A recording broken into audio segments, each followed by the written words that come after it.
Isang tahimik na hapon sa boarding house, abala ang lahat sa kani-kanilang gawain nang dumating ang balita na si Bibian C. o si Bian na tawag ng karamihan ay may lagnat. Kaninang umaga pa siya nanghihina at napansin ng mga kasama na namumula ang kanyang mga mata. Sa unang tingin, aakalain mong simpleng pagod lang. Pero habang tumatagal, mas lumala ang pakiramdam niya. Kaya't agad siyang dinala sa Leon Hernandez Clinic para magpa-check up. Doon, nalaman na may infection siya at kailangan uminom ng antibiotics sa loob ng 7 araw. Pagbalik sa bahay, nagkusa agad ang mga kasama na maghanda ng mainit na pagkain para kay Bian.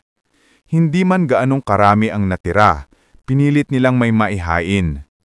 Nag-init sila ng sinigang na ulo ng isda. Sabaw na lang ang natira, ngunit iyon ang pinakanararapat sa isang may sakit. Mainit, maasim, at sapat na pampagana at pampalakas ng katawan. Habang inaayos ang mangkok, narinig pa ang biro. "Uy, Tiko, hindi to pagkain mo ha? Para kay Ate Bibian si ito." May halong saya at lambing sa kabila ng sitwasyon.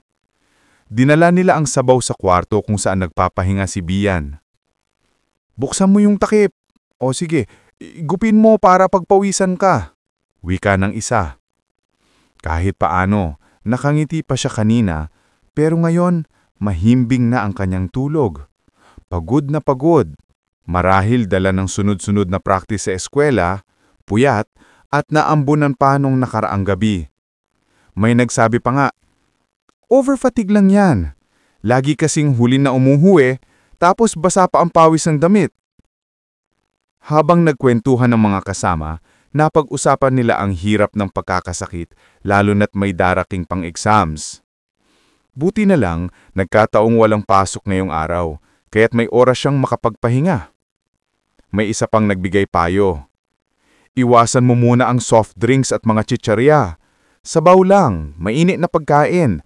At kung maaari, mag-steam ka rin para lumabas ang pawis at guminhawa ang katawan." Naalala nila kung paano dati, kapag may sipon o lagnat, ini-steam sila gamit ang kumukulong tubig at kumot, isang tradisyonal na paraan ng pagpapagaling. Napunta naman ang usapan sa kanyang tutuluyan. May mungkahi na baka mas mabuting lumipat muna siya sa mas tahimik na kwarto, doon sa bahay na halos walang tao. May aircon pa at may mga kumot na maaari niyang magamit.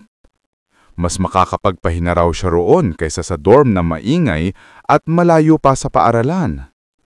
"Kung gusto mo doon, pwede kang manatili kahit saglit. May pagkain din doon," alok ng isa. Habang patuloy ang pag-aasikaso kay Bian, abala rin ang iba sa gawaing bahay. May naglaban ng mga damit, may nag-init ng pagkain, at may nagpaalala na ipalaundry ang mga kumot na ginamit noon ng mga bisita. Ang ilan naman ay naghahanda ng lumabas para bumili ng mga pangangailangan. Sibuyas, bawang, luya, itlog, pati soft drinks na para naman sa ibang mga kasama. Isa pa ang nagsabi, "Kami muna ay magsisimba, magsisindi ng kandila, para na rin sa pamilya." Kahit may kanya-kanyang gawain, halata ang pagkakaisa nila. Lahat handang tumulong, lahat handang umalalay. Ang simpleng sabaw na inihatid kay Bian ay hindi lang basta pagkain.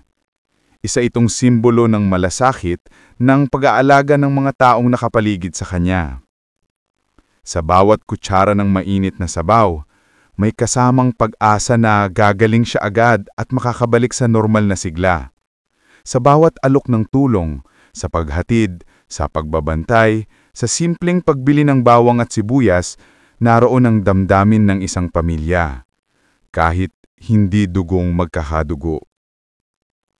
At habang natutulog si Bian, nakapaligid sa kanya ang init ng sabaw, ang pag-aalala ng kanyang mga kasama, at ang panalangin na sa mga susunod na araw, tuluyan na siyang gumaling. Sa isang boarding house na puno ng kwento at pagsasama, muling ipinakita na sa panahon ng sakit, ang pinakamahalaga ay hindi lang gamot, kundi ang pagmamahal at malasakit ng mga taong nasa paligid mo.